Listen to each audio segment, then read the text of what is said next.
In this week's Parsha, Hashem sends Moshe to tell Paro, let my people go. Let's dive into some of the key moments over here and some of their deeper meanings. Paro sees his encounter with Moshe as a negotiation. He mocks the very idea of Hashem. He says, Mi Hashem. Who's Hashem? And arrogantly he declares, Lo yadati et Hashem. I do not know Hashem. His dismissive attitude reflects his denial of Hashem's power and his inflated ego. Paro saw himself as untouchable. This arrogance led him to double down on oppressing Bnei Israel, increasing their workload, and trying to prove his dominance. He wasn't just challenging Moshe.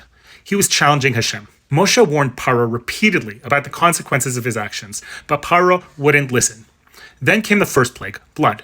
The water of Egypt turned to blood, and the Egyptians, desperate for drinkable water, begged Bnei Israel for some humanitarian aid.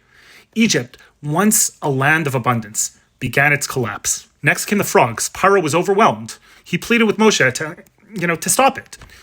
He agreed to release the hostages, Bnei Israel.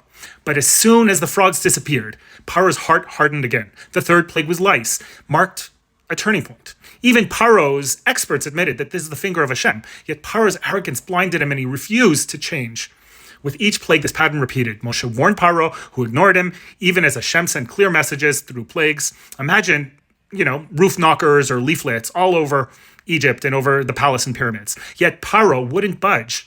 When the suffering became unbearable, Paro begged for a ceasefire, only to emerge from his rat hole after the plague ended, stubbornly declaring victory. By this point, Egypt was reduced to rubble.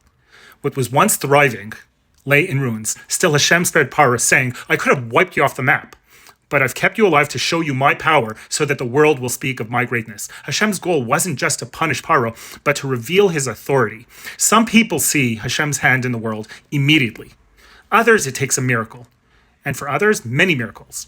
Eventually, though, the truth becomes undeniable and the glass shatters. Slowly but surely, falsehoods are exposed and people wake up to reality. Spoiler alert, in the end, the whole world knew Hashem and recognized Bnei Israel as its chosen nation. Vaya Hashem lemelech al kol haaretz. Hashem will be king over the entire world.